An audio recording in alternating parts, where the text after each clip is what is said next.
Bonjour et bienvenue dans le podcast Paroles d'Histoire, consacré à l'actualité des livres, des débats et de la recherche en histoire. Consacré aussi durant cette période de confinement, avant tout aux films et aux séries historiques pour lesquels on vous propose des décryptages et des analyses avec des historiennes et des historiens. Aujourd'hui, c'est Tal Brutman qui étudie avec nous Watchmen, le comic et la série récemment diffusée sur HBO et qui constitue comme une contre-histoire de l'Amérique. Un entretien réalisé à distance comme toujours durant cette période de confinement, ce qui rend le fichier audio de qualité tout à fait moyenne. On espère que vous pourrez malgré tout nous en excuser.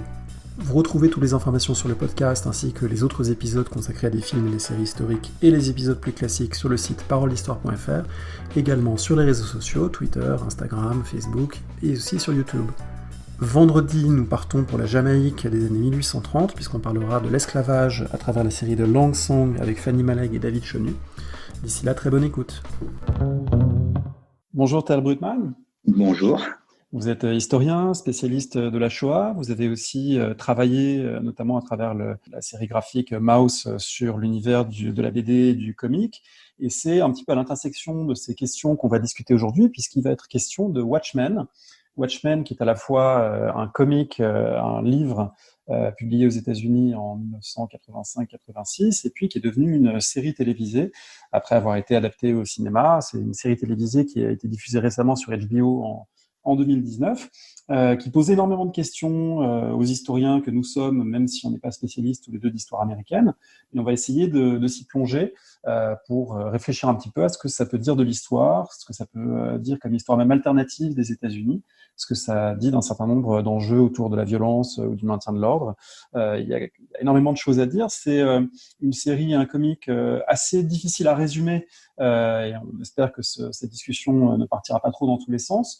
Et puis peut-être qu'on va dire aussi en préambule que il y aura des spoilers dans tout ce qu'on va dire. Donc voilà, si vous n'avez ni lu le comic, ni vu le film, puis la série, eh bien prudence si vous voulez nous écouter, et on vous conseille évidemment de vous plonger dans ces œuvres. Peut-être pour commencer, je voudrais vous demander qu'est-ce qui a suscité votre intérêt historique, votre intérêt d'historien, au-delà du plaisir de lecture ou du plaisir de visionnage, dans la série Watchmen, à la fois sa déclinaison papier sur laquelle on va revenir, et puis ensuite dans l'adaptation télévisée.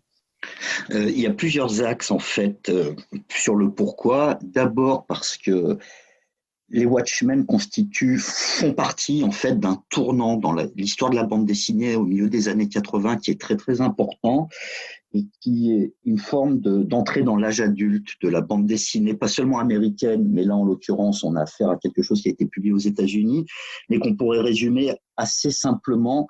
Au milieu des années 80, on a la parution d'une demi-douzaine de comics, c'est-à-dire de bandes dessinées américaines pour faire simple, qui vont vraiment bouleverser, et très au-delà de la seule bande dessinée, le rapport qu'on a à la bande dessinée, qui jusque-là était vu plutôt comme un genre enfantin, et qui d'un coup devient un genre adulte et très politisé. Alors parmi cette demi-douzaine de bandes dessinées qui ont joué un rôle majeur, il y a les Watchmen, donc, qui est l'objet de cette émission, et puis il y a en même temps, et dans des genres qui peuvent paraître paradoxalement très différents, à la fois Maus d'Art Spiegelman et puis Dark Knight de Frank Miller, qui est une histoire de Batman qui est ultra politisée. Au même moment, et par le même scénariste que Watchmen, est publiée une autre série qui s'appelle V pour Vendetta, et qui là aussi va avoir une importance considérable dans la culture populaire, puisque le masque du héros va être récupéré par les Anonymous notamment. Et puis, il va y avoir quelques autres séries moins connues qui vont avoir un impact très important pour une raison très simple. En fait, la bande dessinée, qui était un genre très cadenassé aussi bien en Europe qu'aux États-Unis pour des raisons liées à la censure, va peu à peu se dégager de ces questions de censure et intégrer directement, soit dans le monde des super-héros, qui constitue un point important de la bande dessinée américaine, on va dire une vraie dimension politique et donc historique et historienne. Et en même temps, elle va aborder frontalement des questions d'actualité. Et ce qui est intéressant, par exemple, c'est que l'un des plus grands défenseurs de Maus, quand Maus est sorti initialement, et qui a été, en tout cas au départ, critiqué parce que ça ne se faisait pas à l'époque d'aborder la question de la Shoah en bande dessinée, ça a été Alan Moore, qui est le scénariste des Watchmen. Donc, on a vraiment une interaction entre cette demi-douzaine de bandes dessinées majeures qui montre qu'on a affaire à des gens qui réfléchissent à la fois à leur objet, qui est la bande dessinée, mais aussi au rapport qu'il y a aux contemporains et à l'histoire qu'on tombe. On va développer ce rapport à l'histoire. Et l'émission d'aujourd'hui, on va essayer de la structurer en gros en 3 temps. Même en période de confinement, le fameux plan en 3 parties reste d'actualité. Un premier temps dans lequel on va revenir sur ce comic du milieu des années 80 et essayer de réfléchir un petit peu à ces thèmes et de le résumer en partie, peut-être pour celles qui ne le connaîtraient pas, avant de consacrer toute une discussion à la série récente d'HBO qui, pour moi, est sinon un chef-d'œuvre, du moins quelque chose d'une extraordinaire créativité, inventivité qui fait énormément réfléchir. Et puis peut-être dans un troisième temps, réfléchir aussi aux thèmes plus généraux auxquels ça renvoie, notamment dans l'histoire américaine, mais au-delà. Alors pour commencer par le comic, donc Alan Moore, on est en 1985-86, il imagine une bande de super-héros, les Watchmen, mais il faut tout de suite dire, pour ceux et celles qui nous écoutent et peut-être seraient un peu allergiques aux personnages en leggings, en lycra et en cape et en masque, il faut tout de suite dire qu'il s'agit de super-héros à l'inverse des autres, ou dont le rapport aux super-héros est totalement inversé. Le principe de Watchmen, c'est une déconstruction du mythe des super-héros. Effectivement, Alan Moore utilise Watchmen pour casser la mythologie du super-héros qui est infaillible, sans peur et sans reproche jusqu'à ce moment-là, pour en faire un personnage, ou plutôt des personnages qui doivent être à la fois scrutés, critiqués et mis en question. Et ce qui est important aussi, et j'insiste là-dessus, c'est qu'en même temps, Alan Moore fait à peu près la même chose sous un autre angle avec V pour Vendetta, puisque Watchmen se passe aux États-Unis et vient interroger la société américaine, notamment à l'époque de Reagan, tandis que V pour Vendetta dénonce une fascisation de l'Angleterre sous Thatcher. Donc ces deux œuvres-là, d'une certaine façon, représentent deux faces d'un même questionnement. C'est comment des gens qui sont masqués peuvent incarner le droit et la justice. Et d'un côté, Watchmen, c'est la critique de ces justiciers masqués, tandis que V pour Vendetta, c'est celui qui va mettre à bas le régime fasciste. Donc, le discours de Moore, il n'est pas forcément dans un seul sens. Et ça, c'est très important de le garder en tête. Mais en même temps, et c'est un slogan qui court dans les Watchmen, qui a été traduit en France sous le titre des Gardiens très tôt, ce qui est intéressant, puisque c'est sorti en 86 aux États-Unis, et dès 87, c'est traduit en France, ce qui était à l'époque pas très courant, c'est qu'il y a un slogan, c'est « Who watch the Watchmen ». Qui est en fait une citation latine au départ, un proverbe latin, quis custodiet ipsos custodes, et qui effectivement pose la question de quelle est l'instance de contrôle qui permet de savoir que ces justiciers masqués sont effectivement du côté du bien et de la justice, et pas simplement des gens violents ou violents à leur propre fin. Exactement. Et Moore alors à la fois il critique cette question du justicier masqué qui est une tradition très profondément ancrée aux États-Unis, au-delà même du comics, puisqu'avant il y a les pulps qui sont des publications de gare, d'histoires de justiciers masqués, mais qui va dans une tradition encore plus longue et qu'on peut développer à la fois dans l'histoire américaine comme la Justice Frontier, c'est-à-dire la justice dans le Far West pour aller vite, ou alors même le Ku Klux Klan qui lui-même se base sur des gens masqués. Et donc, Moore vient interroger ça et quelle est la fiabilité de ces gens-là. Et toute l'histoire de Watchmen, c'est de montrer autour d'un groupe d'une demi-douzaine de super-héros qui, à l'exception d'un seul, n'ont même pas de super-pouvoir, mais sont engagés dans une forme de justice, de montrer qu'il y a des comportements très différents, très critiquables, que l'histoire commence avec la mort d'un de ces six-là, qui s'appelle le comédien, et qui est l'incarnation, pour simplifier les choses, du fascisme, et pour montrer, en fait, tout un éventail de comportements très différents et qui doivent tous être questionnés. Cette interrogation-là, elle va ouvrir tout un champ qui va être suivi, et on peut là aussi citer quelques œuvres qui sont importantes comme Martial Law ou plus récemment The Boys, qui a d'ailleurs été là aussi adapté en série télé et qui n'est pas inintéressante. C'est les super-héros ne sont pas forcément des gens bien. Autrement dit, l'incarnation de la justice telle qu'elle est représentée communément n'est pas une garantie d'une véritable justice. Et toute l'histoire du comics de Watchmen avant d'arriver à la série tire ce fil-là entre différents protagonistes et différentes histoires avec un nœud majeur qui va être compliqué d'éviter, mais en gros, le monde est au bord de l'apocalypse nucléaire. Comment est-ce qu'on peut éviter ça ? Pour éclairer ça et aussi présenter certains des personnages qu'on retrouve ensuite dans la version télévisée 2019 de Watchmen, il faut tout de suite dire que l'intrigue de Watchmen se déroule dans les années 1980, mais dans une chronologie alternative. Je ne sais pas si vous parlez d'Uchronie ou de dystopie, qui est aussi d'ailleurs un procédé régulièrement utilisé dans ces années 80 par toute une série d'auteurs, dont Stephen King, Philip K. Dick. Il y a toute une vogue de ce type de fiction qui imagine, Philip Roth également, qui imagine des futurs alternatifs, notamment pour les États-Unis. Et ici, ce sont des États-Unis où, en 1985, ce n'est pas Reagan le président, mais c'est encore Nixon le président. Il a été réélu sans discontinuer. Il faut peut-être expliquer un petit peu quel est ce contexte réinventé par Alan Moore qui crée une histoire alternative des États-Unis dans laquelle s'inscrivent ces personnages. Effectivement, si on repart sur l'histoire originelle des Watchmen, parmi les 6 super-héros, il y en a un qui a des super-pouvoirs qui s'appelle le Docteur Manhattan et qui est un personnage central de la série qu'on va évoquer. Et Docteur Manhattan accepte d'aider Nixon pour régler la guerre du Vietnam. En gros, il intervient directement dans le cours de la guerre du Vietnam et change le cours de l'histoire. Autrement dit, il ne va pas y avoir de Watergate et Nixon va être conforté dans son rôle de président des États-Unis, poste qu'il ne va plus quitter jusqu'au début de l'histoire des Watchmen dans le comics. Dr Manhattan, il faut le dire tout de suite, c'est un personnage qui a des pouvoirs quasi divins. Il peut créer la vie, il a une apparence bleue rayonnante, il peut se transporter sur Mars. Donc là, on est vraiment dans le monde du super-héros traditionnel. Mais là où le renversement se fait, c'est qu'effectivement, ce super-héros surpuissant à la façon d'un Superman, il vient aider Richard Nixon à gagner la guerre du Vietnam, à tel point que le Vietnam devient le 51e État des États-Unis dans la chronologie interne à Watchmen. Du coup, c'est quelque chose qui à la fois s'inscrit dans les histoires de super-héros et puis en même temps les renverse, puisque la finalité de son action, évidemment, elle est tout autre. Et donc, Nixon est élu sans discontinuer jusqu'au milieu des années 80. Effectivement, ce qui nous montre aussi comment Moore questionne le rôle des super-héros et à nouveau, cette veine-là va ensuite être très largement déclinée par d'autres scénaristes et d'autres dessinateurs dans le comics. Par exemple, on va avoir une version de Superman qui s'appelle Red Son, autrement dit Superman au service de l'URSS. Et à chaque fois, c'est la question de comment le rôle des super-héros peut influer sur le cours de l'histoire et dans quelle mesure ce cours de l'histoire serait-il juste. Et là, en l'occurrence, on voit que Dr Manhattan, qui n'est pas le pire de la bande des 6 des Watchmen, n'a pas de problème a priori pour changer le cours de l'histoire et faire des États-Unis un État impérialiste qui balaye les Vietnamiens et les asservit. Et en fait, ça va servir de point de départ pour l'histoire qui va être développée pour la série et qui fait partie intégrante en fait de cet univers créé par Moore, où on a un super-héros qui vient sauver la mise à l'un des pires présidents des États-Unis sans que ça ne lui pose de problème. Ce qui d'emblée pose les choses, les super-héros ne sont pas forcément des gens bien ou n'œuvrent pas pour le bien commun.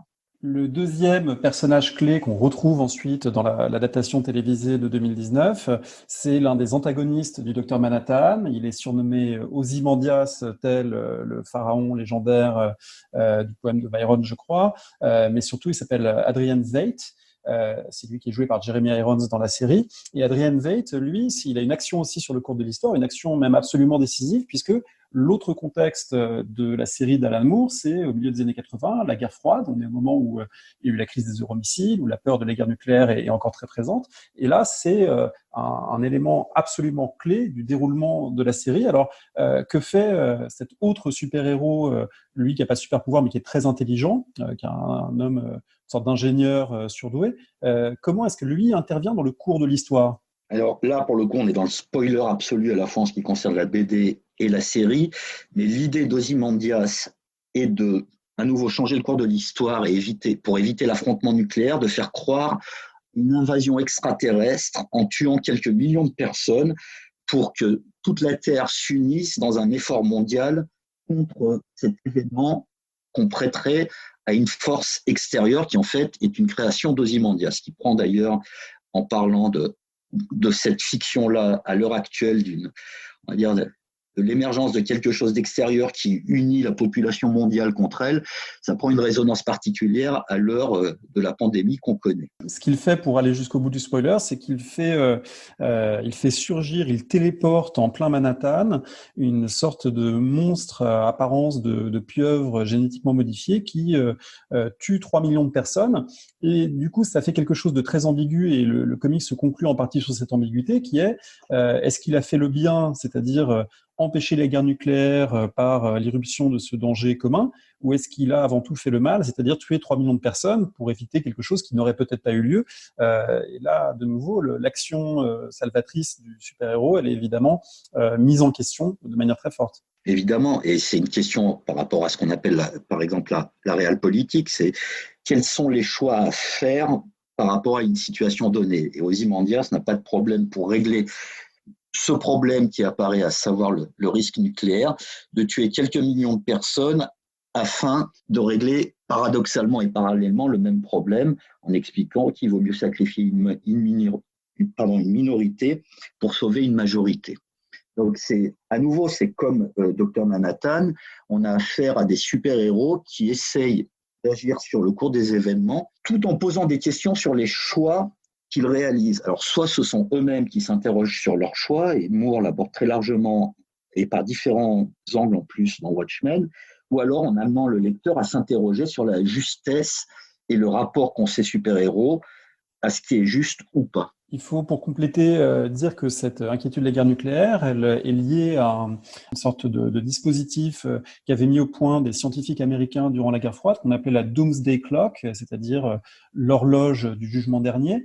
Et c'était l'horloge qui indiquait s'il était minuit moins 1 ou minuit moins 2 avant l'apocalypse, suivant des calculs qui reposaient notamment sur le niveau de tension entre les superpuissances, le déploiement d'armes nucléaires, etc. Et cette horloge qui était effectivement mise en place pour dénoncer finalement le risque de guerre nucléaire, ça devient un motif obsédant de la série Watchmen à travers toute une série d'images qui renvoient au temps, qui renvoient à l'horloge, qui renvoient au tic-tac.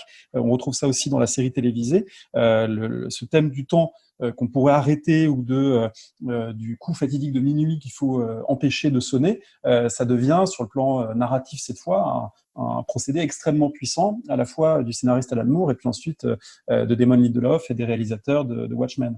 Exactement, c'est un élément central à la fois graphique, comme vous l'avez rappelé, mais qui en plus peut être décliné sur tout un ensemble de choses. C'est évidemment la référence directe, c'est l'horloge, on va dire, de l'apocalypse par rapport à la guerre nucléaire. C'est aussi le rapport qu'a Dr Manhattan au temps, puisque Dr Manhattan, parmi ses pouvoirs, le fait d'être présent sur toute l'échelle du temps simultanément, et en même temps, ça souligne aussi le rapport très important voulu par Alan Moore, mais qu'on retrouve chez Lindelof dans la série, avec l'histoire, puisque l'histoire scande totalement tous ces récits dans Watchmen.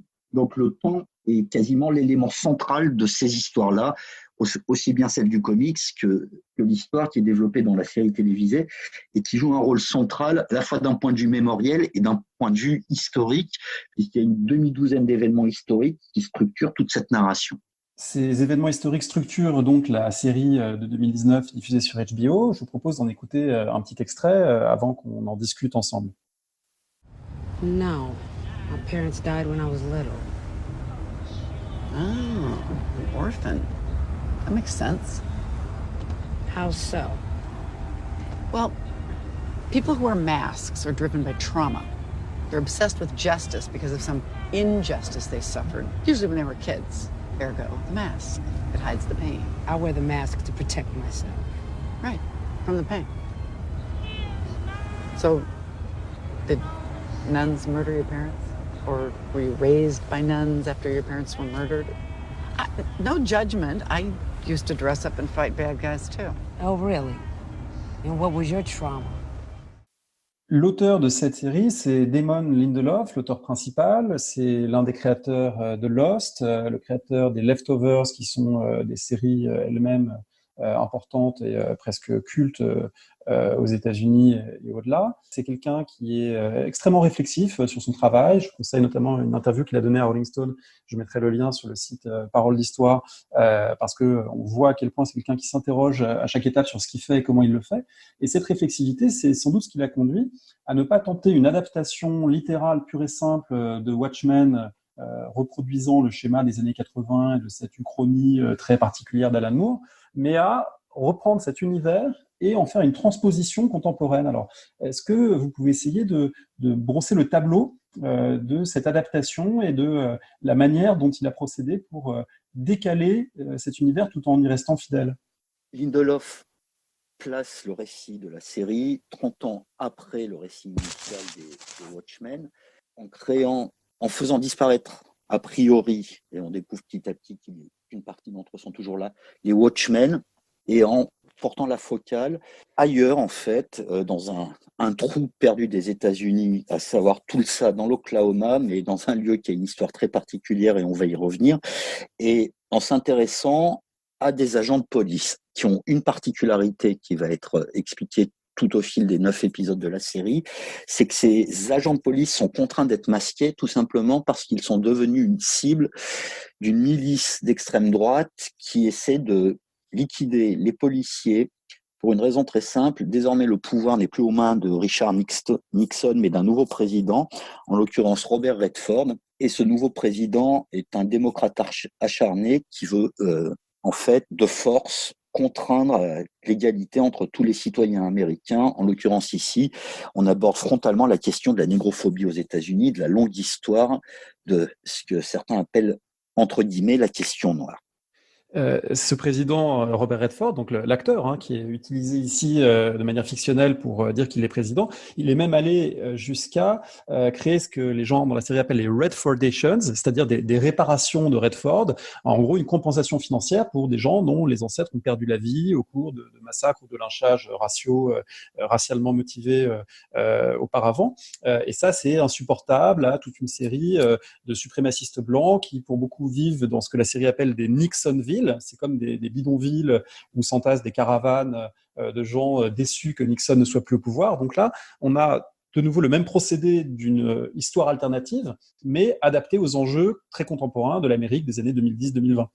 À la fois très adapté aux enjeux historiques de l'Amérique des années actuelles, en fait, et en même temps qui vient aborder frontalement un sujet central qui est récurrent dans l'histoire récente des États-Unis, à savoir la question des réparations pour la population noire. Alors là, dans la série, on parle des violences, c'est-à-dire les lynchages qu'ont subi les Noirs aux États-Unis, mais cette question des réparations, c'est quelque chose qui est régulièrement abordé par rapport à l'esclavage. Donc ici, l'enjeu n'est pas tant l'esclavage, on va dire, qui relève d'un passé relativement lointain, c'est-à-dire le 19e siècle, mais l'enjeu, c'est la violence quasi contemporaine contre la population noire aux États-Unis. Et c'est là où on a quelque chose de très important, et d'ailleurs la scène d'ouverture qui est saisissante du premier épisode de la série, c'est le pogrom de Tulsa. Alors, aux États-Unis, on appelle ça le massacre racial, si on traduit ça directement, mais on a affaire à un pogrom, et un pogrom qui est très particulier, puisque quand on regarde la série, on pourrait croire qu'il s'agit d'une scène de fiction apocalyptique, alors que ça reprend un épisode historique, un épisode historique qui a totalement été gommé de l'histoire américaine pendant quasiment 8 décennies, qui officiellement, alors ce pogrom a eu lieu les 31 mai et 1er juin 1921, et à l'époque, officiellement, il aurait provoqué 36 morts. Alors, tout le quartier historique noir de Tulsa a été rasé au cours de ce pogrom, et puis 80 ans plus tard, une commission d'enquête va être créée au niveau politique, et va montrer que l'histoire a été très largement enterrée par les autorités. La municipalité de Tulsa était très largement impliquée dans le pogrom, que le massacre aurait fait sans doute jusqu'à 300 morts. Et ce qui est encore plus stupéfiant, c'est que ce massacre n'est rentré dans les programmes scolaires de l'Oklahoma, État où s'est passé le pogrom, qu'en 2020. Donc en fait, Qu'en Lindelof... 2020, on peut ajouter, suite à la diffusion de Watchmen, qui a, pour la première fois, fait prendre conscience pour toute une série de gens, y compris Lindelof lui-même, qui explique que il n'en avait pas entendu parler avant les années 2010, au moment où il a commencé à lire des choses, etc.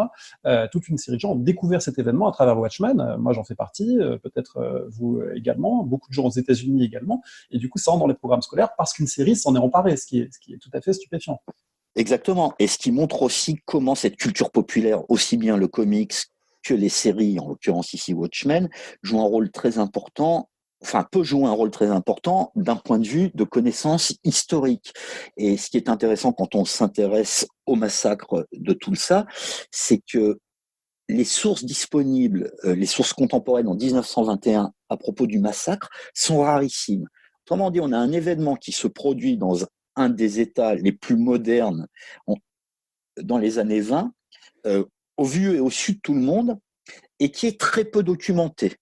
Et où il y a encore plein de questions à l'heure actuelle sur le déroulement du massacre.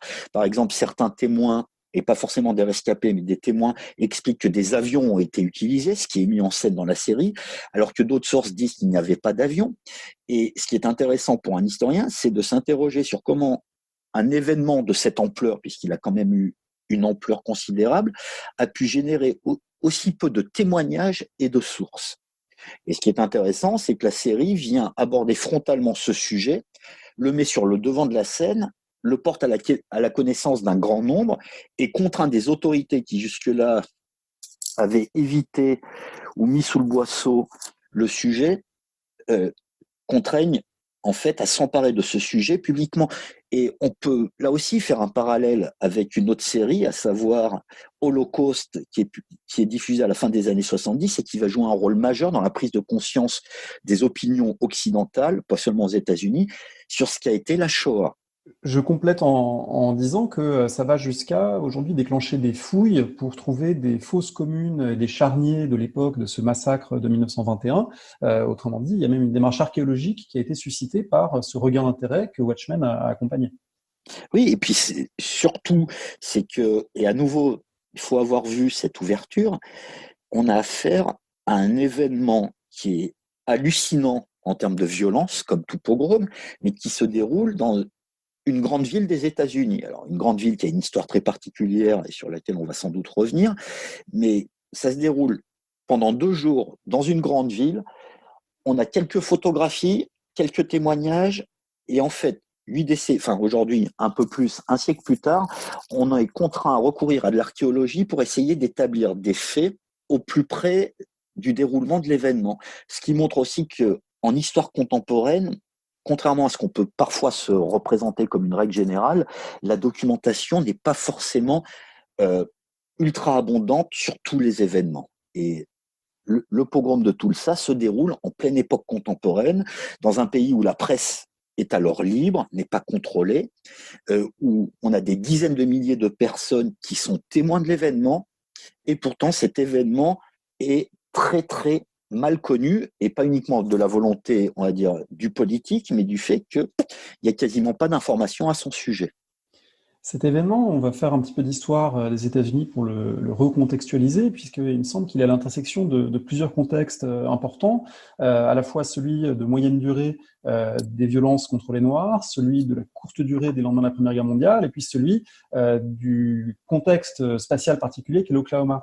Alors, je vais ici d'abord rappeler une chose, c'est que les violences contre les Noirs, elles ont leur propre histoire, et cette histoire, elle prend un tour nouveau au lendemain de la guerre de sécession. Le 13e amendement de la Constitution américaine en 1865 émancipe définitivement tous les esclaves, qui deviennent donc des affranchis, mais tout l'enjeu des années qui suivent, qu'on appelle les années de la reconstruction entre 1865 et 1877, sont de savoir si ces affranchis vont devenir des citoyens comme les autres. En théorie, oui, mais en pratique, non dans les États du Sud, puisque très vite se reconstituent des formes de domination violente de l'ancienne classe possédante d'esclaves blanches, puisque ces formes de domination violente, ça va prendre la forme de pogroms, de lynchages, de massacres, d'attaques contre des officiels élus, contre des éditeurs de journaux, des églises, etc. Et le plus fameux des groupes qui se chargent de faire régner cet ordre racial, ou plutôt de réinstaurer cet ordre racial post-esclavage, c'est le Ku Klux Klan qui est fondé, je n'ai plus la date exacte en tête, mais c'est dans cette période qu'il est fondé. Ce Ku Klux Klan qui avait non pas disparu, mais qui avait perdu de l'importance, il regagne de l'importance en pleine Première Guerre mondiale, en 1915 à l'échelle nationale, il regagne de la puissance et de la visibilité. Et du coup, ce massacre de Tulsa en 1921, il est à l'aboutissement de ces logiques-là, où devant l'égalité revendiquée ou supposée de Noirs américains au sud des États-Unis, eh bien, des gens se chargent de faire régner par eux-mêmes une violence qui les renvoie à leur statut d'infériorité, qui les assigne à une infériorité raciale dont il n'est plus possible de sortir, sachant au passage que la Cour suprême américaine, en 1896, par son arrêt Plessy versus Ferguson, a légalisé la ségrégation raciale, c'est-à-dire la séparation des écoles, la séparation des transports, la séparation des lieux publics, etc. Ça a été admis. Et ça s'inscrit donc au lendemain de la Première Guerre mondiale, également dans un contexte très particulier, qui est un essor des violences anti-noires dans les grandes villes, en particulier à Chicago, mais aussi à Washington DC, dans l'Arkansas, ce qu'on a appelé parfois l'été rouge de 1919. Il y a eu une vingtaine d'émeutes raciales et d'actes de violence raciale à travers les États-Unis, en lien aussi avec le fait que la condition des Noirs est en train de changer durant la Première Guerre mondiale, puisque beaucoup d'entre eux quittent le Sud et on va dire le statut d'ouvrier agricole ou de mépayé, mal payé, discriminé, pour les grandes usines de guerre du Nord, et du coup, ça provoque des confrontations nouvelles, violentes, à Détroit, à Chicago, avec des populations qui deviennent très vite hostiles et des violences qui ont lieu. Donc, c'est aussi un contexte à l'échelle américaine de violence raciale, où la violence raciale devient peut-être pas banalisée, mais régulière, légitimée en grande partie. Mais on pourrait aussi rajouter un élément très important pour souligner ce que vous venez d'évoquer, c'est que au début des années 1920, le Ku Klux Klan tient le haut du pavé, il défile abondamment aux États-Unis. Par exemple, il y a d'immenses marches à Washington qui rassemblent des dizaines de milliers de membres du clan qui défilent devant le Capitole et la Maison-Blanche. Et puis, il y a un autre élément qui est très important à cet égard, c'est que le clan pénètre et intègre en particulier le Parti démocrate qui est très largement sous la coupe du clan au début des années 20. Et donc, ces violences-là, qui on pourrait qualifier de violences venant de la base, mais qui sont appuyées aussi par des collectivités ou des autorités locales, elles s'inscrivent dans un moment où le clan et les valeurs portées par le clan pénètrent très largement le monde politique américain. Et le troisième point qui vient compléter celui-ci, c'est le lieu qui est l'Oklahoma. Alors c'est un lieu assez particulier. La série l'évoque sans tout à fait en donner toute la substance. L'Oklahoma, à l'époque dont nous parlons, est un jeune État. C'est devenu un État seulement en 1907. Longtemps, ça a été un territoire inorganisé, puis territoire organisé. Et territoire organisé, d'abord sous la forme d'un territoire indien. C'est un territoire dans lequel des tribus indiennes, parmi lesquelles les Creeks, les Séminoles, dans les années 1830, avaient été relégués. C'est le fameux Trail of Tears sous le président Jackson qui avait exclu ces Indiens de l'Est des États-Unis et les avait quasiment déportés vers l'Ouest, vers un territoire alors peu occupé. Donc, c'est devenu l'Oklahoma. Et c'est donc un territoire qui a sa propre histoire de violence raciale et de discrimination et d'inégalité, mais à quoi il faut ajouter que c'est aussi ce fait-là d'être un territoire peu structuré, un territoire qui a mis du temps à être intégré à l'Union, à trouver les mêmes assises institutionnelles, c'est aussi ça qui a permis à pas mal de Noirs américains de s'y installer, d'y prospérer, à tel point que le quartier noir de Tulsa, qui a été ravagé par le massacre de 1921, on l'a surnommé Black Wall Street, le Wall Street noir, ce qui est, certains historiens disent qu'il faudrait plutôt appeler ça Black Main Street. C'était plus un quartier avec beaucoup d'échoppes, avec des coiffeurs, des épiciers, etc., que vraiment des institutions financières comme dans un Wall Street. Mais en tout cas, il y avait un quartier commerçant extrêmement prospère.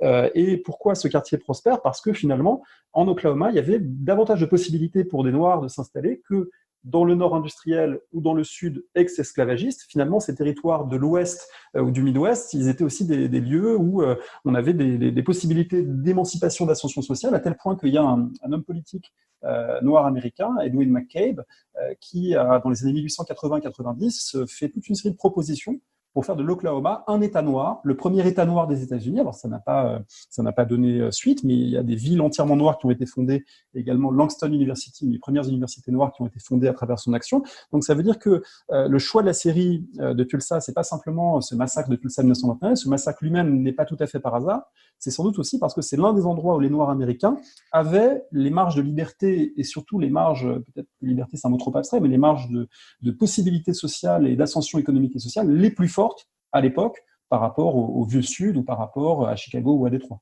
Effectivement, on est dans un territoire qui a une histoire très particulière que vous venez de rappeler et qui montre aussi comment une population qui jusque-là était opprimée jusqu'à la guerre de sécession, qui était dénuée de tout droit, même si la guerre de sécession ne change pas fondamentalement la donne, essaye de se construire dans un cadre et c'est là où le choix des mots est problématique, puisqu'on ne peut pas parler de liberté. Vous avez rappelé que la ségrégation a été reconnue par la Cour suprême comme étant quelque chose de juste, puisqu'il faut en revenir à ce terme de justice.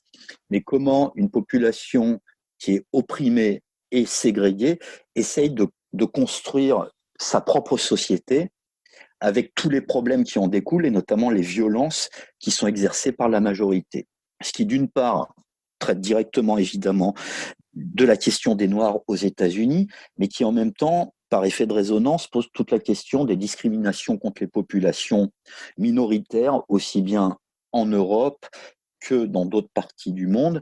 Et à cet égard, la série Watchmen, si elle traite directement de la question des Noirs aux États-Unis, aborde plus largement la question du sort des minorités face aux violences racistes en général. Et d'ailleurs, c'est là où il y a un autre élément historique qui est propre à la série et qui vient pas du Watchmen d'Alan Moore, c'est l'intégration de la Shoah comme un des éléments narratifs, non pas central, mais marginal, qui explique que Dr Manhattan, à l'origine, est un enfant juif qui a fui l'Allemagne dans les Kindertransport, c'est-à-dire les évacuations d'enfants juifs, à la veille du déclenchement de la guerre.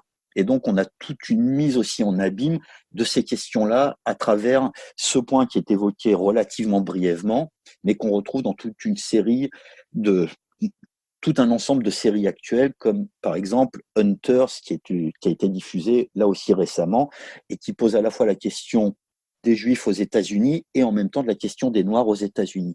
Donc on est face à un sujet qui est pas nouveau dans l'univers télévisuel américain, mais qui est évoqué avec une insistance assez régulière durant cette dernière période, ces derniers mois ou ces dernières années, et sans doute faut-il y voir aussi comme raison le fait qu'on ait un président américain très particulier, en l'occurrence avec Trump. Voilà, ouvertement suprémaciste d'une certaine façon. Il appelle ça du nationalisme, mais évidemment, ça ne trompe pas grand monde.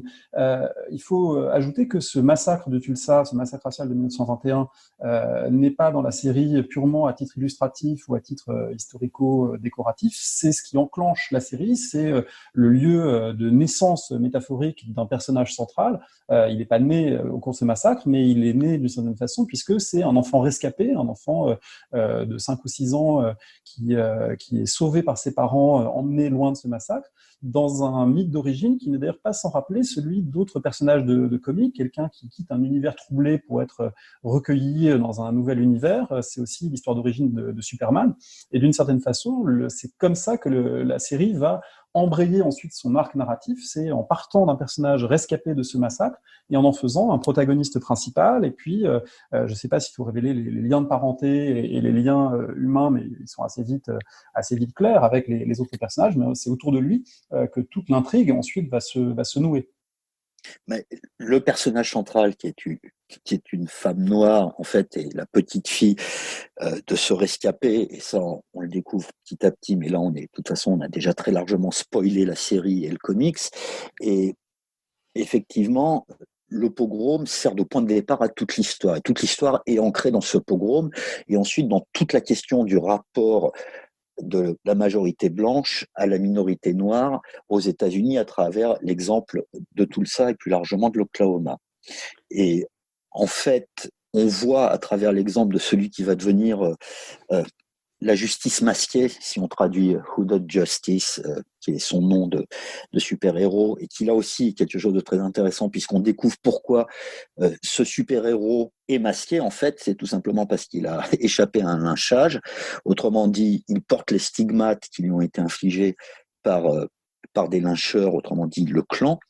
C'est que on voit que malgré tous ses efforts, cet homme qui va essayer de devenir policier va être en but au racisme de la majorité en permanence, même quand il devient un super-héros masqué, puisque, à nouveau, hélas, ça renvoie aux comics de Moore, les Watchmen, avant eux, il y avait un autre groupe qui s'appelait les Minutemen, et qui là aussi renvoie à l'histoire américaine, puisque les Minutemen étaient, pour aller très vite, les insurgés contre les Britanniques au moment de la guerre d'indépendance américaine.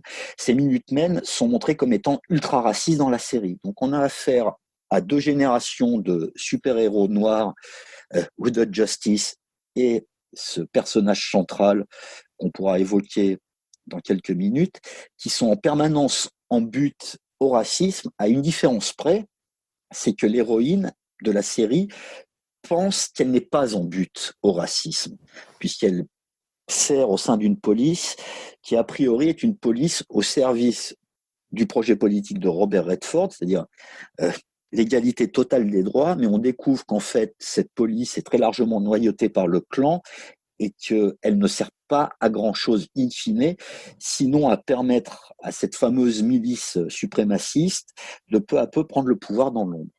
Cette milice suprémaciste qui est surnommée la 7e cavalerie, ce qui est en soi une allusion historique intéressante aussi au passé de l'Oklahoma, puisque 7e cavalerie, donc avec un K comme clan, c'est le nom de cette milice blanc suprémaciste, mais c'était aussi le nom, le 7e régiment de cavalerie, du régiment du général Custer, celui qui avait déclaré que le seul bon Indien était un Indien mort, et du coup que c'est la manière avec laquelle la série intègre aussi cet héritage-là des Native Americans, des Indiens ou amérindiens, qui ne sont pas présents en dehors de ça dans la série, mais elle aborde frontalement quand même le thème des discriminations et des discriminations raciales, et du coup, c'est une petite allusion. Alors, pour revenir un instant sur ce que vous avez expliqué, pour que ce soit bien clair, donc le personnage Will Reeves, qui a échappé au massacre de Tulsa en 1921, il grandit et devient un policier à New York dans les années 30, et en tant que policier à New York dans les années 30, eh bien, il croit aux idéaux de justice sous l'uniforme, à visage découvert, mais en fait se rend compte que le monde dans lequel il évolue ne récompense pas la justice et le droit, puisque les racistes l'emportent, que lorsqu'il tente d'interrompre un acte raciste, il est lui-même roué de coups, violenté peu de temps après, et du coup il est obligé d'avoir recours au masque du super-héros pour faire régner la justice. Autrement dit, ça c'est l'itération positive du super-héros, celui pour qui le masque est une vertu, puisque ça permet de faire ce que les institutions ne font pas, lorsque les institutions sont gangrénées, corrompues. Donc là, on retrouve toute l'ambiguïté d'Alan Moore, qui ne condamne pas frontalement les super-héros, mais qui montre que, suivant les contextes, agir de façon masquée, eh bien, ça peut être vertueux, ou au contraire, ça peut être à la fois, disons, la monstruosité du clan qui, de façon masquée, avec ses cagoules blanches, commet les pires violences, ou la vertu de Hooded Justice, le super-héros qui devient un redresseur de tort, parce que les institutions légales sont trop corrompues pour qu'on puisse le faire à visage découvert. Effectivement, et c'est ce que Alan Moore va développer dans V pour Vendetta, et qu'on peut résumer en fait comme quasiment un postulat pour comprendre à quoi on a affaire, qu'il s'agisse de Hooded Justice, qui est développé là en l'occurrence par Lindelof, mais qui existe par ailleurs dans les comics, ou alors avec V pour Vendetta, on a affaire à des héros masqués ou des justiciers masqués qui luttent contre l'ordre établi.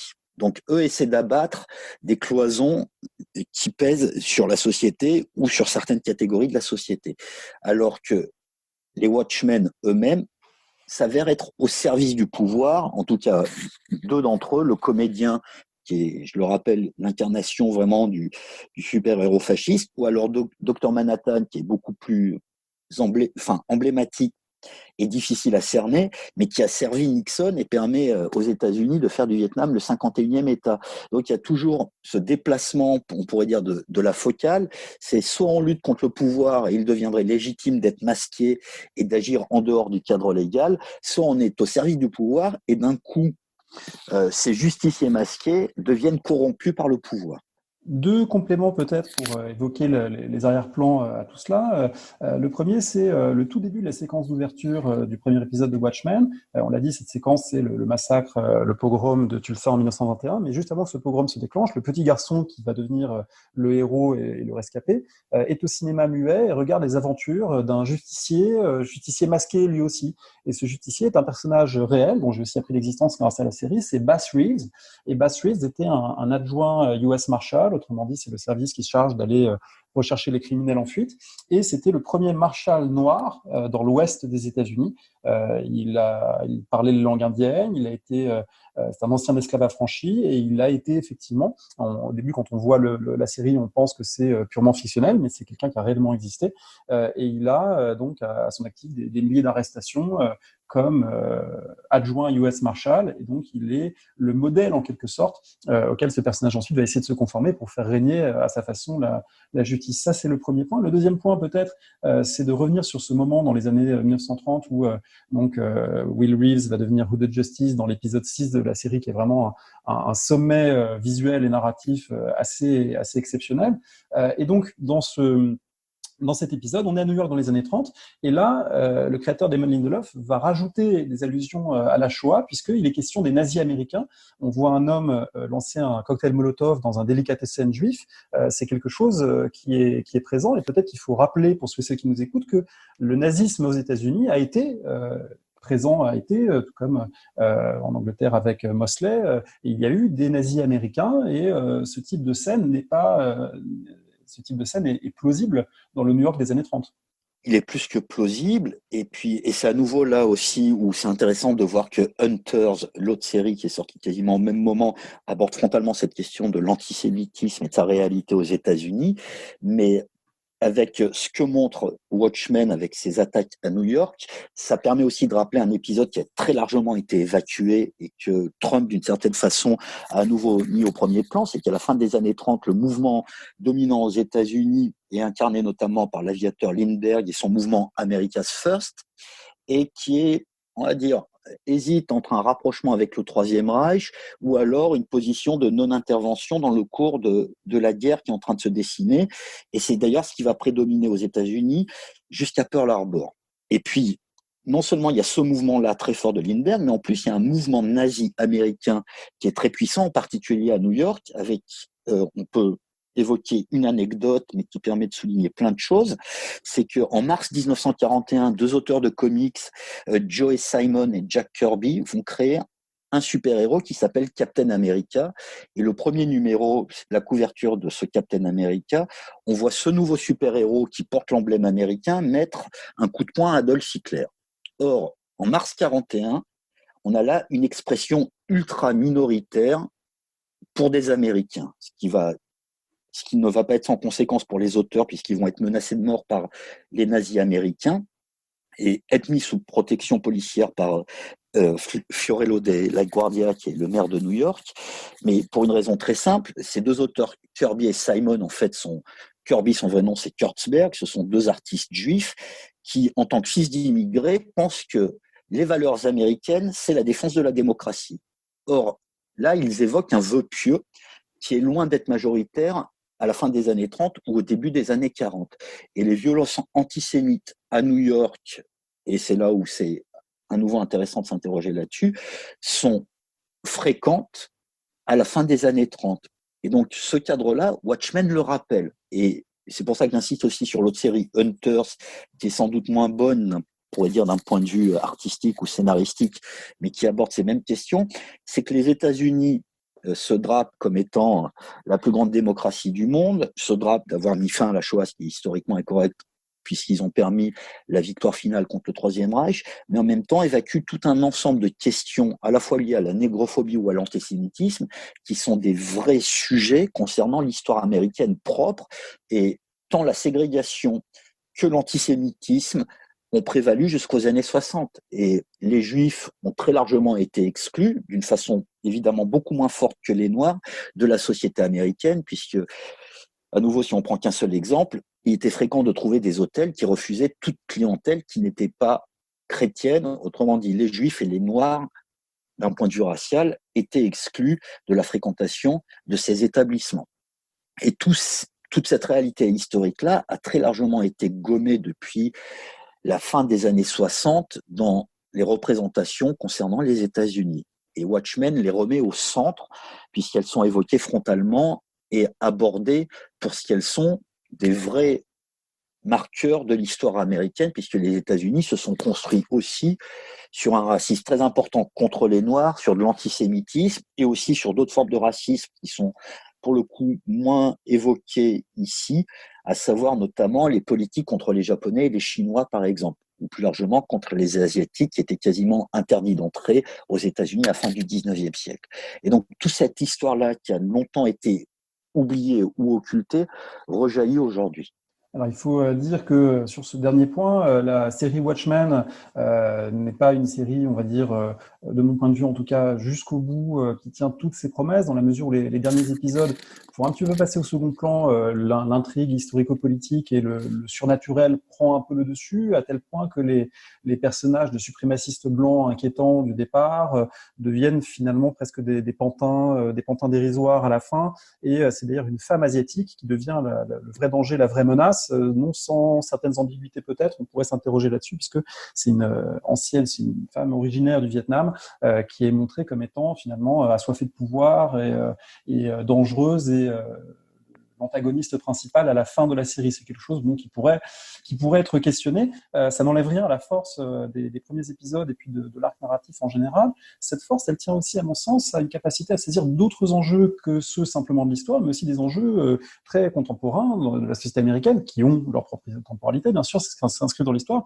mais qui sont des enjeux contemporains. Je pense à deux enjeux en particulier, celui du contrôle des armes et celui des substances addictives. On sait qu'aujourd'hui, les États-Unis connaissent ces deux côtés des formes d'épidémies galopantes, les armes à feu en circulation et puis les opioïdes qui font plus de 60 000 morts par an avec une catastrophe sanitaire absolument monumentale. La série traite aussi ces deux questions à sa façon. D'une part, on voit que les armes ont été bannies, y compris pour les policiers qui doivent disposer d'une autorisation, ne serait-ce que pour dégainer.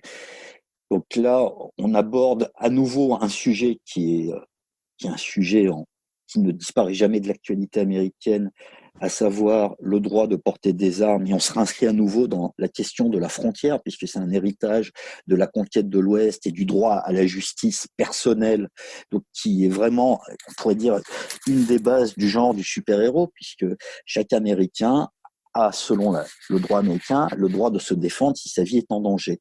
Et cette question des armes, elle est omniprésente à la fois historiquement et politiquement, et on la retrouve en permanence, même pas à chaque élection présidentielle, mais à chaque mandat présidentiel aux États-Unis. Quant à la question des drogues qui vont être développées dans Watchmen sous différents angles, et notamment un angle qui concerne la mémoire, voire l'histoire, évidemment, en ce qui concerne les États-Unis, on a affaire à quelque chose d'autant plus particulier que le rôle des opioïdes que vous avez évoqué sont des drogues qui sont en fait des médicaments initialement qui ont une emprise très grande sur la société. Donc il ne s'agit même pas de drogues telles que l'héroïne ou la cocaïne qui seraient importées de l'extérieur et qui seraient illégales. On a affaire à des drogues qui minent la société américaine sous couvert d'usage médicamenteux. Et donc là aussi, il y a une question sur quel est le rôle de l'État ou d'absence d'État en ce qui concerne ces deux domaines, puisque le droit à porter des armes est garanti par l'État américain. Quant à la question de ces opioïdes qui font des ravages aux États-Unis, ce sont des médicaments qui sont vendus sur ordonnance, mais qui ne posent pas de problème pour l'État, ou en tout cas pour les États qui constituent les États-Unis. Ces médicaments dans la série portent le nom de Nostalgia. La nostalgie, c'est une pilule. Et ça, c'est un des aspects que j'ai trouvé les plus saisissants comme historien de la série. Cette manière de dire que la nostalgie est un poison. La nostalgie, donc, pour le dire dans la série, ce sont des souvenirs sous forme chimique. Les souvenirs d'un individu peuvent être mis sous forme de pilule. Et c'était un médicament qui était d'abord en vente libre, comme les opioïdes. Et puis, dans la série, les autorités sanitaires ont dit que ça devenait trop dangereux, que les gens faisaient des overdoses et des malaises. Pourquoi ? Parce qu'ils étaient envahis par leurs souvenirs, ils étaient incapables de vivre autrement que de vivre dans le passé, et donc à travers ce dispositif métaphorique en quelque sorte de pilule que l'on prend pour s'injecter de la mémoire ou faire des sauts dans le passé, la série nous dit aussi que la nostalgie est un poison. que l'attachement à un passé mythifié est un poison qu'il faut savoir s'en libérer. Mais là encore, on est dans une forme de subtilité ou de paradoxe, puisque c'est aussi en prenant ces pilules de nostalgie et donc en revisitant le passé de son grand-père que le personnage d'Angela Ebar, le personnage principal féminin que vous avez évoqué, de policière, c'est aussi comme ça qu'elle prend conscience de son passé. Donc c'est comme si la série nous disait qu'il y avait un équilibre juste à trouver entre la nostalgie, qui est un poison dangereux à forte dose, ou si on n'est pas capable d'affronter les réalités du passé, et puis en même temps le souvenir ou le travail historique de remémoration comme nécessité justement pour être capable de vivre en étant maître de sa propre histoire, en ayant conscience de sa propre histoire. Cet équilibre-là, la série, je trouve, le travaille de manière absolument passionnante à travers ce thème du passé remémoré. Et on peut le mettre en rapport avec un autre élément qui est omniprésent dans la série, puisque là, il y a ces fameuses pilules qui permettent de se saisir des souvenirs et de la mémoire d'autres personnes, mais il y a aussi ce musée qui est utilisé à plusieurs reprises sur le pogrom de Tulsa. Et donc, il y a cette interaction entre la question de quel est le trop-plein de mémoire par rapport à la nécessité de la connaissance historique, et qui est en fait un équilibre à trouver. En gros, c'est ce que nous dit la série, puisque la fréquentation de ce musée, c'est ce qui permet à Angela Ebar, c'était Sister Night, la sœur de la nuit, de comprendre d'où elle vient et dans quoi elle s'inscrit. Mais en même temps, ce musée n'est pas suffisant pour lui permettre de connaître l'histoire de son grand-père, à savoir Hooded Justice, et de savoir ce qu'il a subi lui en tant que, à la fois rescapé du pogrom, puis ensuite en tant que policier noir à New York, en but à des blancs racistes au sein de la police, et de ce qu'il a dû déployer pour essayer de mettre à bas ces adversaires-là, qui étaient en fait les gens qui avaient le pouvoir. Et on voit d'ailleurs que la série se moque un peu des dispositifs ultramodernes du musée, du style les hologrammes, les moniteurs télévisés qui vous parlent, les ramifications ADN, etc., etc. Autrement dit, la grande sophistication de la muséographie ne remplace pas, d'une certaine manière, la connaissance réelle du passé. C'est comme s'il y avait aussi un peu d'ironie sur cette façon de muséifier sans que la muséification, peut-être, n'était pas toujours une bonne manière d'accéder au passé. Et non seulement c'est pas une bonne manière d'accéder au passé, mais ça renvoie à une réflexion qui existe évidemment, mais qu'il faudrait continuer à avoir sur comment permettre aux gens de connaître le passé. Et effectivement, c'est un très bon point que vous soulignez. En l'occurrence, la manière dont c'est réalisé dans ce musée, ça s'avère assez vain, puisque ça ne permet pas vraiment de connaître l'histoire, sinon de savoir qu'on est descendant de victimes. En gros, c'est ce que montre ce musée. On peut faire des tests génétiques, et si on s'inscrit dans l'arbre généalogique de quelqu'un qui a été victime, on en est informé. Mais en même temps, ça ne permet pas de connaître l'histoire et les événements. Et le grand paradoxe, c'est de montrer que c'est cette drogue qui est déclarée illégale qui permet à l'héroïne de comprendre exactement ce qu'il s'est passé. Donc, d'une certaine façon, on pourrait y voir une réflexion sur ce qu'on appelle aujourd'hui la médiation d'un point de vue historique. C'est comment apporter au plus grand nombre la connaissance historique. Et ça, c'est une vraie question. Alors, je pense que c'est une belle question pour terminer notre entretien. Il y a toute une série de choses que vous pouvez lire et consulter pour creuser. Évidemment, on vous conseille d'abord de lire puis de regarder Watchmen. Il y a toute une série de choses qu'on peut creuser en ligne puisque ça fait partie des séries et des comics très, très, très disséqués. Donc, on mettra peut-être quelques références en ligne. Je vous suggère aussi d'écouter l'émission qu'on avait faite avec William Blanc sur les super-héros et leur dimension politique qui avait été diffusée il y a quelque temps dans Parole d'Histoire. Tal, est-ce que vous avez des conseils de lecture peut-être ou de prolongement à donner à ceux et celles qui nous écoutent? On peut, alors, d'une part, il y a l'œuvre des Watchmen, mais il y a plusieurs choses à distinguer, puisqu'il y a les Watchmen originels d'Alan Moore, et puis une série qui a été publiée il n'y a pas très longtemps, notamment en français, qui s'appelle Before Watchmen, et qui montre un peu le cadre de ce qui précède Watchmen, qui est pas mal. La série, évidemment, le film est plus que sans intérêt, il est mauvais, donc on peut se passer du film qui avait été fait en 2009. Donc ça, c'est pour le cadre, on va dire, du monde des Watchmen. Après, je vais me permettre de signaler qu'il y a un ouvrage de très très bonne facture qui s'appelle Monde en guerre, qui a été publié récemment sous votre direction, et où ces questions de violence post-guerre de sécession aux États-Unis ont été abordées dans plusieurs papiers, donc ça peut être intéressant. Voilà, ça ce sera pour après le confinement, puisque comme beaucoup de parutions, c'est suspendu. Et évidemment, on l'avait pas dit, mais on a eu beaucoup de plaisir à y travailler tous les deux. Effectivement. mais il y a plusieurs articles qui portent sur la question notamment des violences en guerre ou après la guerre contre les populations civiles. Et puis, je pense qu'il faut s'intéresser vraiment, et là, c'est quelque chose que je trouve assez paradoxal, à l'histoire des États-Unis, mais où les œuvres disponibles en France, les études historiques, sont peu traduites, à mon sens, par rapport à l'ensemble des travaux qui ont été réalisés par les historiens, notamment américains, sur ces questions-là, où il y a c'est très stupide à dire, il y a des vrais sujets, depuis la guerre de sécession jusqu'aux années 60, et ce qui est disponible en France, c'est paradoxalement ridiculement faible en quantité, et en ce qui concerne la qualité, c'est même un autre sujet, mais là, vous êtes à la rigueur mieux placé que moi pour en juger.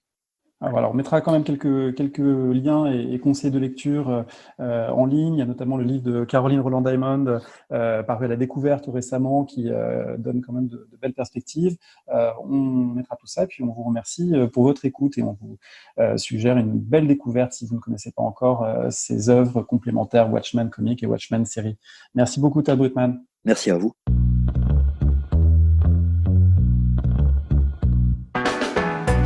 Merci de nous avoir écoutés. Rendez-vous sur le site www.paroledhistoire.fr pour toutes les informations sur le podcast, pour vous abonner, écouter ou télécharger les autres émissions.